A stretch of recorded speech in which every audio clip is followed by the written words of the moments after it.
भविष्य के सभी अध्यापक साथियों का डी के गुप्ता चैनल पर हार्दिक स्वागत है। दोस्तों, मैं हूं आपका योगी सर और ये पर्यावरण अध्ययन में हमारा तीसरा लेक्चर है। आज हम डिस्कस करने वाले हैं भोजन को। तो भोजन एक बहुत ज़्यादा इंपॉर्टेंट टॉपिक है। पिछली परीक्षाओं में जो प्रश्न पूछे गए हैं इससे वो भी हम डिस्कस करेंगे। तो चलिए शुरुआत करते हैं। और भोजन का सबसे पहले एक सीधी सादी सी साधारण सी एक परिभाषा मैं आपको बता देता हूँ। देखिए, हमें क्या है, ऊर्जा की आवश्यकता होती है। तो ऊर्जा प्राप्त करने के लिए जो पोषक खाद्य पदार्थ होते हैं जिनका हम सेवन करते हैं उसी को हम भोजन कहते हैं। भोजन में एक आता है आहार। आहार कहते हैं कि दिन भर में आपको जितनी आवश्यकता हुई, आपने जो जो चीज़ें खाई उसको हम आहार बोलेंगे। एक इसी में एक संतुलित आहार वाला एक वर्ड आता है कि संतुलित आहार क्या है। देखिए, बहुत सिंपल सी चीज़ें हैं, आपको पता होंगी। थोड़ा सा मैं बस रिवाइज करा देता हूँ।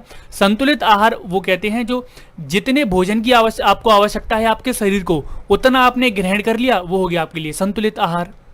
अब यहाँ पर भोजन को हम स्कूल्स से अगर रिलेट करें तो पोषाहार योजना आई थी 1995 में। इसके बाद हम ज़्यादातर पढ़ते हैं मिड डे मील योजना के बारे में। स्कूल स्तर पर क्या है, मिड डे मील योजना चलाई जाती है और वो आई थी 1 अगस्त 2004 को। तो ये जो भोजन है वो वहाँ से भी हम इसको थोड़ा सा रिलेट करेंगे। चलिए शुरुआत करते हैं। यहाँ पर कई सारी चीज़ें हैं और फेसबुक पर आप जुड़ सकते हैं। दोस्तों, फेसबुक पर जुड़ सकते हैं, डी के गुप्ता 11 आपको सर्च कर लेना है। डी के सर से आप इंस्टाग्राम पर जुड़ सकते हो। टेलीग्राम पर जरूर जुड़िए। टेलीग्राम का फ़ायदा ये है कि वीडियोस के नोटिफिकेशन अगर आपको नहीं जाते हैं तो वहाँ पर आपको वीडियोस के नोटिफिकेशन मिल जाएंगे और कुछ पीडीएफ्स भी आपको मिल जाएंगी। इसके अलावा प्ले स्टोर पर अभी जाइए, प्ले स्टोर पर जाके डी के अकेडमी जो एप्लीकेशन है उसको डाउनलोड करिए। उसको डाउनलोड करेंगे तो वहाँ पर आप लोग स्पीड टेस्ट दे पाओगे, मॉक टेस्ट दे पाओगे, हैंड रिटन नोट्स आपको वहाँ पर मिलेंगे। इसके अलावा पीडीएफ भी आपको वहाँ पर मिलेंगी। तो एप्लीकेशन में सब कुछ आपको एक जगह मिल जाएगा। चलिए शुरुआत करते हैं, लेक्चर की ओर बढ़ते हैं। सबसे पहले जैसे हमने भोजन के बारे में पढ़ रहे हैं तो जो जैसे कई इलाकों में क्या है, कई सारे क्षेत्रों में अलग अलग भोजन खाते हैं लोग। पहाड़ी क्षेत्रों में अलग खाते हैं, मैदानी क्षेत्रों में अलग खाते हैं, कई देश अलग हैं जहाँ पर अलग भोजन खाते हैं।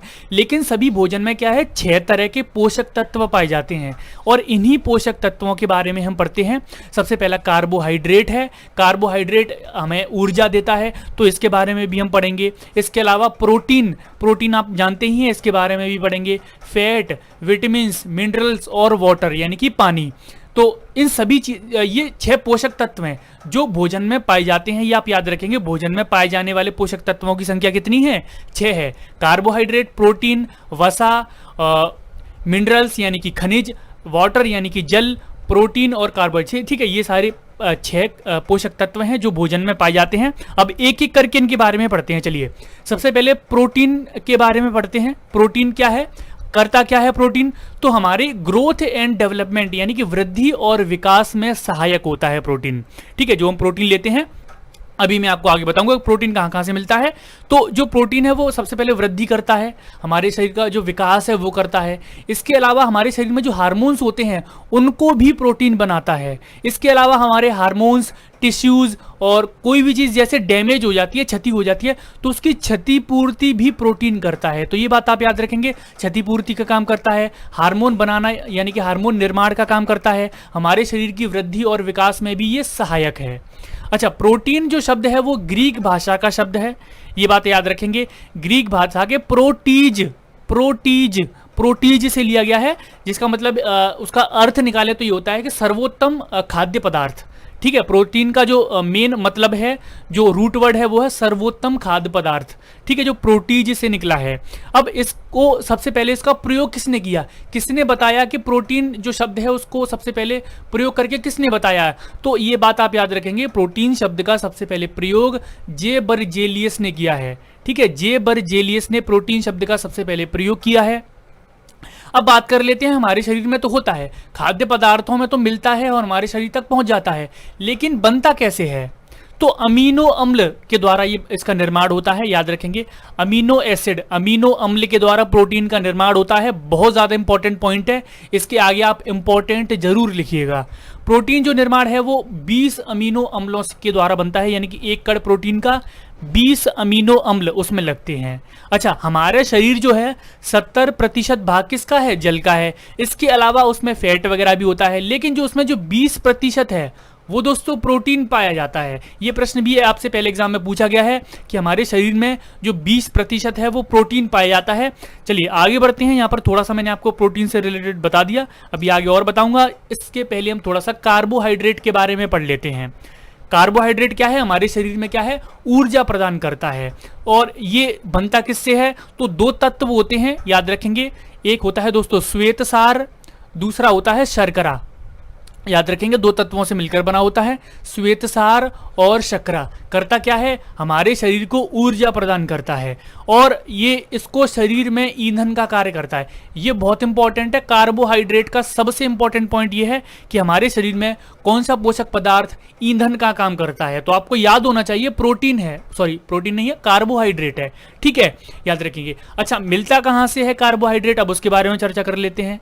तो प्राकृतिक जो वनस्पतियां हैं तो वहां से हमें प्राप्त होता है। इसमें स्टार्च और शर्करा के रूप में पौधों के जो भाग होते हैं उनमें ये मिलता है। जैसे पौधे की जड़ में मिलेगा, उसके तने में भी, पत्ती फूल आदि में ये रहता है, ठीक है। इसके अलावा काम क्या करता है, तो मैंने आपको बताया क्या करता है, हमारे शरीर में ऊर्जा प्रदान करता है, ठीक है। ऊर्जा, इसके अलावा कैल्शियम निर्माण में ये सहायक होता है। इसके अलावा हमारे शरीर जो कोशिकाओं से मिलकर बना है उन कोशिकाओं को भी बनाता है। ये जो सेल होते हैं जिनसे मिलकर हमारा शरीर बना है उसका निर्माण भी ये कार्बोहाइड्रेट करता है, ठीक है। तो ये बात आपको याद रखनी है, थोड़ा सा इंपॉर्टेंट सा फैक्ट है कार्बोहाइड्रेट के बारे में। अब थोड़ा सा यहाँ पर हम एक एक करके इनके बारे में पढ़ते हैं कि आपको एक मेन पॉइंट आपको बताना चाहिए कि एनर्जी गिविंग फूड कौन कौन से होते हैं जो हमें ऊर्जा देते हैं। तो मैंने अभी आपको बताया, एक तो होता है कार्बोहाइड्रेट, लेकिन ऑप्शन में कार्बोहाइड्रेट नहीं दिखा, आपको दिखेगा वहां पर फैट, तो आप तो कंफ्यूज हो जाओगे, अरे सर ने ये तो पढ़ाया ही नहीं।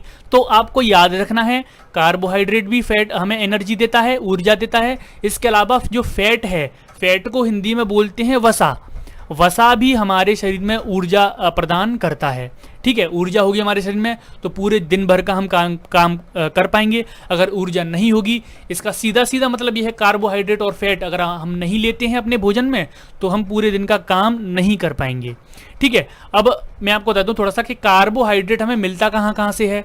तो राइस चावल से मिलता है, वीट गेहूं से मिलता है, मेज यानी कि मक्के से मिलता है, शुगर से मिलता है, पोटैटोज यानी कि आलू से हमें कार्बोहाइड्रेट मिलता है। इसके अलावा हम फैट की बात कर लेते हैं। जो वसा है वो हमें कहाँ कहाँ से मिलता है, तो घी में होता है, चिकन में होता है, ऑयल जो नट्स ऑयल होते हैं उसमें होता है, बटर में होता है। तो ये कुछ इसके सोर्सेज हैं, स्रोत जहां से हमें फैट मिलता है, ठीक है। तो फैट कहाँ कहाँ से मिलता है, कार्बोहाइड्रेट कहाँ कहाँ से मिलता है, तो ये बात आपको पता होनी चाहिए। आगे बढ़ते हैं, थोड़ा सा बॉडी बिल्डिंग फूड की बात कर लेते हैं कि हमारा जो शरीर है वो किससे बन रहा है, वो बड़ा होता जा रहा है हमारा शरीर, वो बॉडी बिल्डिंग हम बन कर रहे हैं तो वो किससे हो रहा है, तो वो दोस्तों प्रोटीन से होता है। प्रोटीन से होता है हमारे शरीर में बढ़ना और जो हमारे टिश्यूज हैं उनको वॉर्न करना, उनको रिपेयर करना, प्रोटीन का ही काम होता है। और जो प्रोटीन है वो हमें लेना चाहिए। जैसे प्रोटीन के मैं आपको सोर्स बता देता हूँ, प्रोटीन हमें कहाँ कहाँ से मिलता है। तो अंडे होते हैं उसमें प्रोटीन होता है, मिल्क होता है। तो देखिए मिल्क एक कंप्लीट फूड है, मिल्क में सब कुछ होता है, फैट भी, मिनरल्स भी, प्रोटीन भी, कार्बोहाइड्रेट्स भी, तो मिल्क में सब कुछ होता है, ठीक है। मिल्क में केवल विटामिन नहीं होती हैं शायद, ठीक है। तो ये बात आप याद रखेंगे, सब कुछ के अलावा मतलब विटामिन नहीं होती हैं और बाकी सब चीज़ें होती हैं। मिल्क एक कंप्लीट फूड है और मैंने आपको बताया प्रोटीन भी इसमें मिलता है। प्रोटीन इसके अलावा सबसे ज़्यादा जो पल्सेस होती हैं दाल उसमें मिलता है, मछली में मिलता है, नट्स में मिलता है। तो ये कुछ प्रोटीन के सोर्स हैं, स्रोत, ठीक है। अब यहाँ पर प्रोटेक्टिव फूड की बात कर लेते हैं, जो भोजन हमारे शरीर को सुरक्षित करते हैं, बीमारियों से बचाते हैं। तो विटामिन की हम बात करते हैं, जब भी हम ये बात करते हैं कि हमारे शरीर को बीमारियों से कौन बचा रहा है, तो वो दोस्तों विटामिन बचाते हैं। विटामिन होते हैं vitamin A, vitamin B, vitamin C, vitamin D, vitamin E and vitamin K. तो इस तरह के 6 विटामिन के बारे में ही हम पढ़ते हैं और 6 विटामिन से ही हमारे एग्जाम में प्रश्न पूछे जाते हैं। तो एक एक करके इनके बारे में पढ़ेंगे, इनके सोर्सेज के बारे में पढ़ेंगे, कौन सा विटामिन क्या काम करता है उसके बारे में पढ़ेंगे और कौन से विटामिन की कमी से कौन सी बीमारी हो जाती है, ये बात आपको पता होनी चाहिए। 3 चीज़ें आपको पता होनी चाहिए कि विटामिन में विटामिन ए कहाँ से प्राप्त होता है, क्या कार्य करता है और इसकी कमी से कौन सी बीमारी हो जाती है। चलिए शुरुआत करते हैं। सबसे पहले विटामिन ए और विटामिन के। अच्छा, विटामिन 2 तरह के होते हैं, कुछ होते हैं हमारे शरीर में घुल जाते हैं, कुछ होते हैं हमारे शरीर में नहीं घुलते हैं। तो विटामिन जो हमारे शरीर में घुल जाते हैं वो होते हैं विटामिन ए एंड विटामिन के। ठीक है, अच्छा यहाँ पर ये जो विटामिन ए विटामिन थोड़ा मिसप्रिंट है। यहाँ पर ये होता है कि पानी में घुलनशील विटामिन और वसा में घुलनशील विटामिन। ठीक है, तो जो विटामिन वसा यानी कि फैट में घुल जाते हैं उनको बोलते हैं KEDA। ठीक है, ADEK। ठीक है, और जो विटामिन पानी में घुल जाते हैं वो होते हैं विटामिन, इसके अलावा विटामिन बी और विटामिन सी। और हमारे शरीर की अगर बात करें तो उसका पॉइंट ये दिया गया है विटामिन ए और विटामिन के। ठीक है, तीनों चीज़ आपको बताना चाहिए। जो विटामिन हमारे शरीर में घुल जाते हैं, जो विटामिन हमारे पानी में घुल जाते हैं बी और सी, कौन से विटामिन हैं जो वसा में घुल जाते हैं विटामिन ADEK। ठीक है, तो ये बात आपको याद रखनी है। अब एक एक करके विटामिन के बारे में चर्चा कर लेते हैं कि जो विटामिन ए है वो क्या काम करता है। तो सबसे पहले हमारी आंखों की रक्षा करता है, हमारी जो स्किन है, त्वचा है, उसकी रक्षा करता है।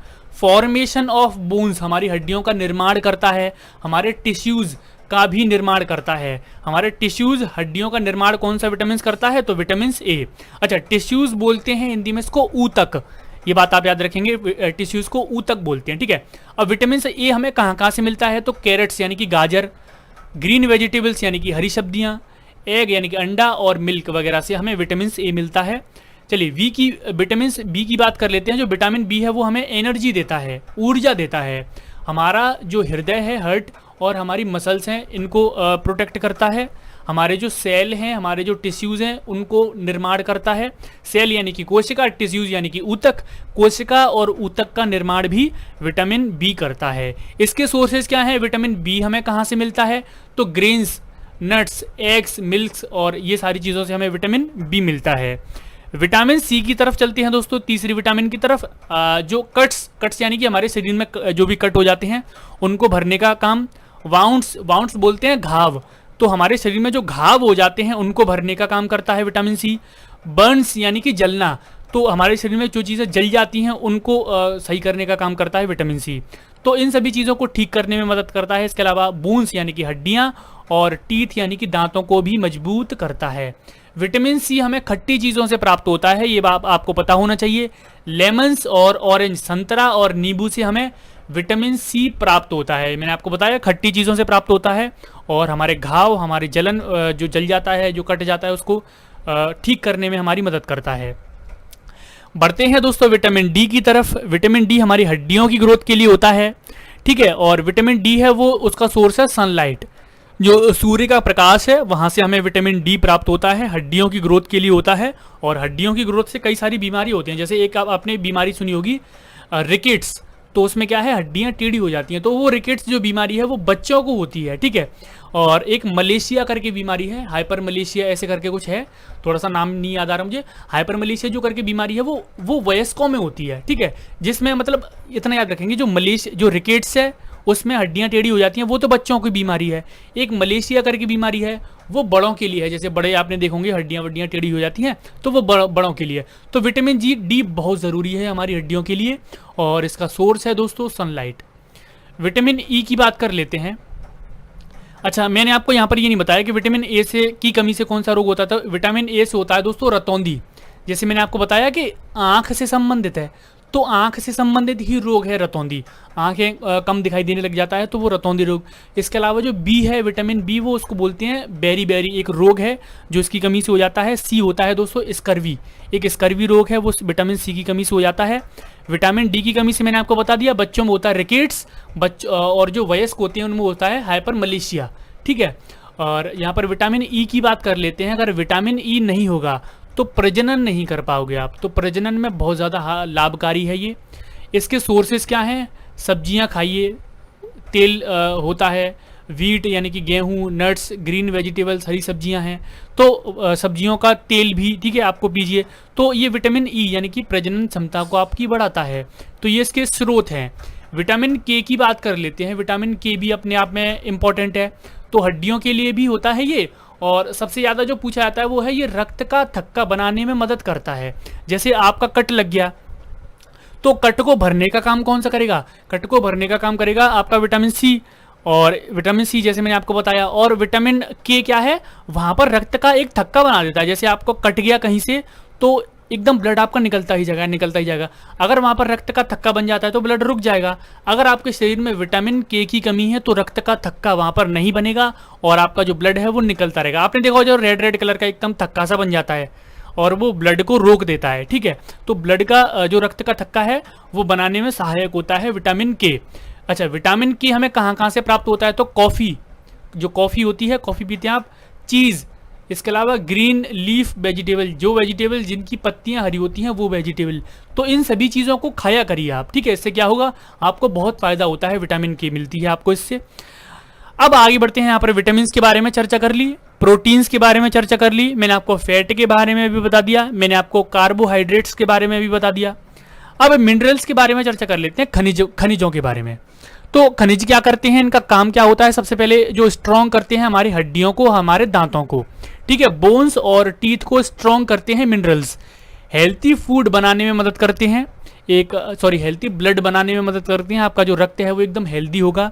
अच्छा, मिनरल्स होते कौन कौन से हैं? तो कैल्शियम, और कैल्शियम किस में सहायता करता है? हमारी हड्डियों में। मैग्नीशियम एक मिनरल है, फॉस्फोरस एक मिनरल है, सोडियम, कॉपर, आयोडीन नमक। तो ये सारे क्या हैं? मिनरल्स हैं, जो हमें कई सारे खाद्य पदार्थों में ही मिलते हैं। ये भी हमें अपने जो हम खाना खाते हैं उसमें मिल जाते हैं। जैसे इसके शुरुआत बताता हूँ, जैसे मिल्क, आपको इस मिल्क में ये मिल जाएगा। कर्ड यानी कि दही में आपको मिनरल्स मिलेंगे, आलमंड में मिलेंगे, पालक में, ग्रीन लीफ वेजिटेबल्स जो होती हैं उसमें भी आपको मिनरल्स मिलेंगे। तो मिनरल्स भी आपको खाद्य पदार्थों से मिल जाते हैं और इनका नाम आप याद रखिएगा, calcium, magnesium, phosphorus, sodium, copper, iodine, ये सारे क्या हैं? मिनरल्स हैं। ये क्या करते हैं? हमारी हड्डियों, हमारे दांतों को मजबूत करते हैं और हमारा जो रक्त है उसको हेल्दी बनाते हैं, ठीक है। आगे बढ़ते हैं दोस्तों पानी के बारे में। हमारा जो छठवां पोषक तत्व है वो है जल। जल के बारे में तो आपको पता ही हो, इससे कोई ज़्यादा इंपॉर्टेंट वो नहीं है। H2O इसका फॉर्मूला है। हैवी वाटर का जो फॉर्मूला होता है वो होता है D2O, ठीक है। इसके अलावा हमारा जो 70% भाग है शरीर का वो जल से बना है और सबसे ज़्यादा जो हेल्प करता है पाचन क्रिया में। जितना ज़्यादा पानी पियोगे आप उतनी ज़्यादा आपकी पाचन क्रिया ठीक होगी। शरीर का जो टेम्परेचर है उसको नियंत्रित करता है, ठीक है। हमारे जो शरीर का टेम्परेचर है, तापमान है, उसको कंट्रोल करता है पानी। तो ये इसकी विशेषता है और ये इंपॉर्टेंट भी आप याद रखेंगे। पोषक तत्वों को एक जगह से दूसरी जगह ले जाता है। हमारे शरीर में जितने भी हम पोषक तत्व खा रहे हैं, जैसे मैंने आपको बताया, तो उनको एक जगह से दूसरी जगह ले जाने का काम भी कौन करता है? जल करता है। हमारे शरीर में कुछ विषैले पदार्थ होते हैं, उनको शरीर से बाहर निकालने का काम भी क्या करता है? जल करता है, ठीक है। याद रखेंगे, ये जल के बारे में है। अब बढ़ते हैं अपने प्रश्नों की तरफ। हम यहाँ पर फूड वाला चैप्टर लगभग कंप्लीट पढ़ चुके हैं। अब प्रश्नों की तरफ बढ़ते हैं और जैसा कि हर वीडियो में मैं आपको बताता हूँ कि क्वेश्चन ऑफ द डे होता है। एक क्वेश्चन ऑफ द डे होता है, यानी कि एक प्रश्न आपके लिए, पहला ही प्रश्न। तो दूध में पाया जाता है अमीनो अम्ल पाया जाता है, टैनिक अम्ल पाया जाता है, लैक्टिक अम्ल पाया जाता है या फिर फॉर्मिक अम्ल पाया जाता है। तो कौन सा अम्ल, कौन सा एसिड है जो दूध में पाया जाता है? इसका जवाब आप देंगे नीचे कमेंट्स में। चलिए आगे बढ़ते हैं। कौन सा पदार्थ शरीर में ईंधन के रूप में कार्य करता है? तो लेक्चर आपने बड़े ध्यान से पढ़ा होगा तो आपको पता होगा जो कार्बोहाइड्रेट है, ऑप्शन नंबर 4 कार्बोहाइड्रेट है, वो शरीर में ईंधन का काम करता है, ठीक है। दूसरे वाले का जो आंसर है वो ऑप्शन नंबर 4 है। याद रखेंगे, हमारे शरीर में कार्बोहाइड्रेट ईंधन का काम करता है और हमारे शरीर को ऊर्जा प्रदान करता है। आगे बढ़ते हैं। मानव शरीर का कितने प्रतिशत भाग प्रोटीन से बना होता है? देखिए वही प्रश्न है, वही प्रश्न पूछे जाते हैं, वही मैंने आपको पढ़ाया है। इसका जो जवाब है ऑप्शन नंबर 1 है, 20% भाग। 20% जो भाग है वो प्रोटीन से बना होता है, 70% भाग है वो जल से बना होता है। इसके अलावा कई सारी चीज़ होती हैं, फैट होते हैं, मिनरल्स होते हैं। आगे बढ़ते हैं। वसा में घुलनशील विटामिन। तो मैंने आपको बताया पानी में घुलनशील विटामिन कौन कौन से है? विटामिन बी और विटामिन सी, ये घुलती हैं दोस्तों पानी में। इसके अलावा वसा को बोलते हैं फैट। तो फैट में कौन कौन से विटामिन घुल जाते हैं? विटामिन ए, डी, ई, के। विटामिन ए, डी, ई, के, इसका जो आंसर है ऑप्शन नंबर 4 है, ठीक है। 4th वाले का आंसर कौन सा है? 4th। आगे बढ़ते हैं। लौह तत्व प्राप्ति के साधन हैं। जो आयरन है, जो आयरन बोलते हैं, जैसे शरीर में लोहा, शरीर में आयरन की कमी हो गई, तो वो जो लौह तत्व आयरन है वो कहाँ से प्राप्त होता है? दूध से। मतलब कहाँ से प्राप्त होता है? सबसे अच्छा साधन कौन सा है? तो दूध सबसे अच्छा साधन है, अंडा सबसे अच्छा साधन है, मांस मछली सबसे अच्छा साधन है, या फिर हरी सब्जियां। तो आप याद रखेंगे जो लौह तत्व जो आयरन के वो है आयरन है हमारे शरीर में सबसे ज़्यादा हमें प्राप्त होता है हरी सब्जियों से। तो 5 वाले का जो आंसर है ऑप्शन नंबर 4 है, हरी सब्जियों से हमें लौह तत्व प्राप्त होता है। आगे बढ़ते हैं दोस्तों, व्यक्ति के शरीर में विटामिन संग्रहित होता है। विटामिन किस जगह संग्रहित होता है? त्वचा में, वक्र में, यकृत में या फिर फुफ्फुस सॉरी पता नहीं हमें ये क्या लिखा है। चलिए मैं आपको बताता हूँ, जो विटामिन है जो हमने पढ़े अभी विटामिन वो होते हैं यकृत में। यकृत को बोलते हैं लिवर, जो हमारे शरीर में लिवर होता है यकृत होता है, वहां पर विटामिन संग्रहित होता है। ठीक है, याद रखेंगे विटामिन कहां पर जमा हो रहा है हमारे शरीर में? यकृत में। इसका जो आंसर है छठवें वाले का वो ऑप्शन नंबर 3 है। खाद्य संरक्षण के लिए निम्न में से कौन सा जोड़ा ठीक नहीं है? हमें खाद्य संरक्षण करना है कि चीज़ों को हमें कंजर्वेशन करना है, चीज़ों को कंजर्व करना है, उसके लिए क्या सही नहीं है? जैसे आलू है, आलू का चिप्स हो गया, तो आलू को हमने चिप्स में बदल दिया, तो इस तरह से हम इसको कंजर्व यानी कि संरक्षण इसको कर पाएंगे? तो बिल्कुल कर पाएंगे, करते ही हैं हम। दूध को हम पनीर में बदल देंगे तो इसका हम संरक्षण कर पाएंगे? तो कर सकते हैं, लेकिन ज़्यादा समय तक नहीं कर सकते। लेकिन हम आगे बढ़ते हैं, आगे देख लेते हैं अपने ऑप्शन। सेब का अगर हम जैम बना दें तो संरक्षण कर सकते हैं? जी बिल्कुल कर सकते हैं, तो ये ऑप्शन भी। कच्चा आम का अगर हम अचार बना दें तो इसको भी हम संरक्षण कर सकते हैं। हमारा जो आंसर ऑप्शन नंबर 4 होगा। पनीर को हम ज़्यादा टाइम तक संरक्षण नहीं कर सकते। आलू को चिप्स के तौर पर कर सकते हैं, चिप्स बनाकर। सेब का जैम बना देंगे, आम का अचार बना देंगे, लेकिन दूध का पनीर बनाकर आप ज़्यादा देर तक नहीं रख पाओगे। तो इसमें पूछा है कौन सा जोड़ा ठीक नहीं है, तो इसका जो आंसर ऑप्शन नंबर 2 है। ठीक है, 7 वाले का आंसर ऑप्शन नंबर 2 है। आगे बढ़ते हैं दोस्तों, लास्ट प्रश्न है, रक्त का थक्का बनाने में कौन सा विटामिन सहायक है? तो विटामिन के अभी मैंने आपको बताया रक्त का थक्का बनाने में सहायक है। अगर विटामिन के नहीं होगा तो आपके शरीर में रक्त का थक्का नहीं बनेगा और रक्त बहता जाएगा। विटामिन बी बेरी रोग हो जाता है, विटामिन सी स्कर्वी रोग हो जाता है और खट्टे पदार्थों में होता है। विटामिन डी की कमी से रिकेट्स हो जाता है और सूर्य जो की रोशनी होती है वहाँ से हमें विटामिन डी मिलता है और हमारी हड्डियों के लिए बहुत लाभकारी होता है। 8 वाले का जो आंसर है वो ऑप्शन नंबर डी है, ऑप्शन नंबर 4 है। तो दोस्तों ये कुछ भोजन वाला चैप्टर था और ये हैं उसके कुछ प्रश्न। उम्मीद करता हूँ कि आपको ये वीडियो पसंद आई होगी। इस वीडियो को लाइक करना है, शेयर करना है, पहली बार आए तो चैनल को सब्सक्राइब जरूर कर लेना है। धन्यवाद।